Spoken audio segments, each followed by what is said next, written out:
For years, the Murdaugh name carried enormous weight across the low country of South Carolina. Judges knew it, police officers knew it, lawyers knew it. 3 generations of the Murdaugh family had helped shape the local justice system, prosecuting criminal cases and building a reputation that seemed almost untouchable. To many people, the family represented power, influence, and tradition. But behind that respected image, a different story was quietly unfolding. It was a story filled with financial deception, addiction, tragedy, and eventually murder. On the night of June 7th, 2021, that hidden world came crashing into public view. 2 members of one of South Carolina's most powerful families were found shot to death on their own property.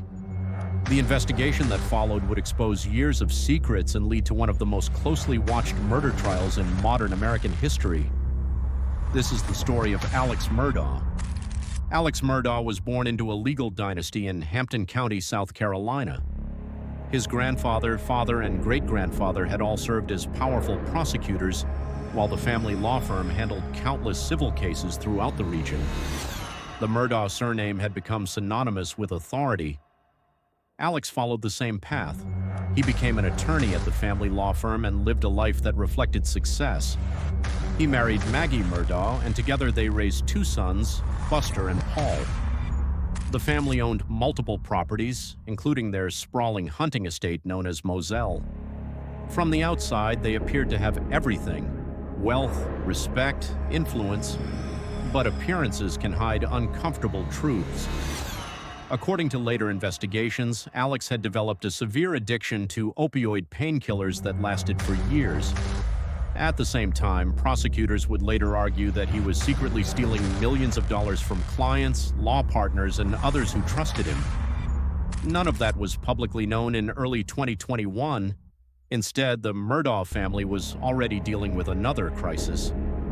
In February 2019, Alex and Maggie's younger son, Paul, was involved in a boating accident that killed 19-year-old Mallory Beach. Authorities alleged that Paul had been driving the boat while intoxicated. The incident generated widespread media attention throughout South Carolina. Civil lawsuits followed, placing financial and public pressure on the Murdaugh family. The legal proceedings threatened to expose Alex's finances through court discovery, something prosecutors would later argue became critically important. As legal pressure increased, the family found itself under growing public scrutiny. Then on June 7th, 2021, everything changed. That evening, Alex called emergency dispatchers just after 10 p.m. His voice sounded emotional as he reported finding Maggie and Paul shot near the dog kennels on the Moselle property. Responding officers arrived to a horrifying scene. 52-year-old Maggie Murdaugh had been killed by multiple rifle rounds. 22-year-old Paul Murdaugh had suffered devastating shotgun wounds. Both were already dead. Investigators immediately began processing the crime scene. The murders appeared violent and deliberate. Yet there were no obvious signs of forced entry. No immediate evidence suggested robbery. The victims had been specifically targeted. In the hours after the murders, Alex told investigators that he had been visiting his elderly mother before discovering the bodies upon returning home. Initially, investigators treated him as a grieving husband and father. The murders shocked South Carolina. Speculation spread rapidly. Some believed Paul's involvement in the fatal boating accident had created dangerous enemies seeking revenge. Others questioned whether someone with intimate knowledge of the property had carried out the killings. As investigators searched for answers, another shocking development emerged. In September 2021, nearly 3 months after the murders, Alex reported that he had been shot in the head while changing a tire on a rural roadside. He claimed a passing truck stopped before the driver opened fire. At first, the incident appeared to suggest someone was targeting the Murdaugh family. But investigators quickly uncovered a different story. Authorities concluded that Alex had actually arranged the shooting himself.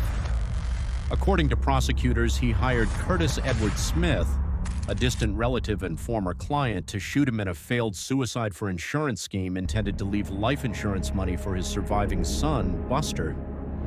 The bizarre incident immediately raised new questions about Alex's credibility. Just days later, even more damaging revelations surfaced. The Murdaugh family law firm announced that Alex had resigned after allegations that he had misappropriated company funds. Soon afterward, investigators uncovered evidence that the financial misconduct extended far beyond the law firm. Prosecutors would eventually accuse Alex of stealing nearly $9 million through dozens of fraudulent schemes carried out over many years. Clients who had trusted him with settlements discovered their money had disappeared. Friends, colleagues, vulnerable accident victims, and even the family of their longtime housekeeper became part of an expanding web of financial crimes. The carefully built image of the respected attorney was collapsing. Meanwhile, investigators continued examining the murders of Maggie and Paul. One of the most important breakthroughs came from Paul's cell phone. Just minutes before the murders, Paul had recorded a video near the dog kennels while checking on one of the family's dogs. The short recording seemed ordinary, but investigators noticed something significant. 3 voices could be heard: Paul, Maggie, and a third voice. Multiple witnesses familiar with Alex Murdaugh identified that voice as Alex himself. The recording directly contradicted Alex's repeated statements that he had not been at the kennel shortly before the killings. The video would become one of the prosecution's strongest pieces of evidence. Investigators also analyzed vehicle movements, cell phone activity, and step count data. According to prosecutors, this digital evidence showed Alex moving rapidly around the property immediately after the estimated time of the murders. They argued that his changing statements demonstrated consciousness of guilt. The defense challenged those conclusions. Alex eventually admitted during trial that he had lied about being at the kennels. He claimed he lied because he was paranoid, addicted to opioids, and afraid that investigators would wrongly suspect him. However, he continued denying any involvement in the murders. By 2022, Alex Murdaugh was formally charged with murdering Maggie and Paul. His murder trial began in January 2023 and quickly attracted international attention. Television cameras documented every major moment, courtrooms filled with reporters, legal experts, and members of the public. For weeks, jurors heard testimony from investigators, forensic specialists, friends, relatives, financial experts, and digital evidence analysts. Prosecutors presented a straightforward theory. They argued that Alex was facing overwhelming financial pressure. His thefts were on the verge of being exposed. Civil litigation connected to the boating accident threatened to reveal years of financial crimes. According to prosecutors, Alex murdered his wife and son in an attempt to create sympathy, distract from his financial collapse, and buy himself time. The defense argued there was no direct physical evidence placing Alex as the shooter. No murder weapons were recovered. No blood-covered clothing matching the killings was found. Defense attorneys insisted investigators focus too narrowly on Alex while failing to pursue other possible suspects. One of the trial's defining moments came when Alex chose to testify in his own defense. He admitted repeatedly lying to investigators. He admitted stealing money from clients. He admitted struggling with opioid addiction, but he firmly denied murdering Maggie and Paul. Jurors watched as prosecutors questioned him extensively about his financial crimes, inconsistent statements, and timeline on the night of the murders. The cross-examination lasted for hours. Much of the trial centered not only on forensic evidence, but also on credibility. Could jurors believe a man who acknowledged years of deception while insisting he was telling the truth about the murders? After weeks of testimony, closing arguments concluded. The jury deliberated for less than 3 hours. On March 2, 2023, they returned their verdict. Alex Murdaugh was found guilty of murdering Maggie Murdaugh and Paul Murdaugh. The following day, the judge sentenced him to 2 consecutive life sentences without the possibility of parole. In court, Alex continued maintaining his innocence. He insisted he would never intentionally hurt his wife or son. Since his conviction, his legal team has pursued appeals, arguing that errors occurred during the trial. Among the issues raised were allegations concerning the conduct of the court clerk and whether the jury had been improperly influenced. Following additional hearings, courts allowed the murder convictions to stand. Separate from the murder case, Alex also pleaded guilty in federal court to numerous financial crimes, including wire fraud, bank fraud, and related offenses.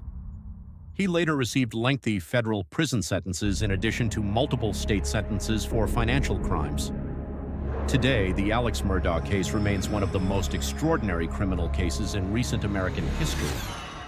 It began with the image of a respected legal family whose influence stretched across generations. The deaths of Maggie and Paul Murdaugh forever changed the history of one of South Carolina's most powerful families. The trial revealed how years of hidden deception can remain invisible behind wealth, reputation, and influence until a single night forces every secret into the open.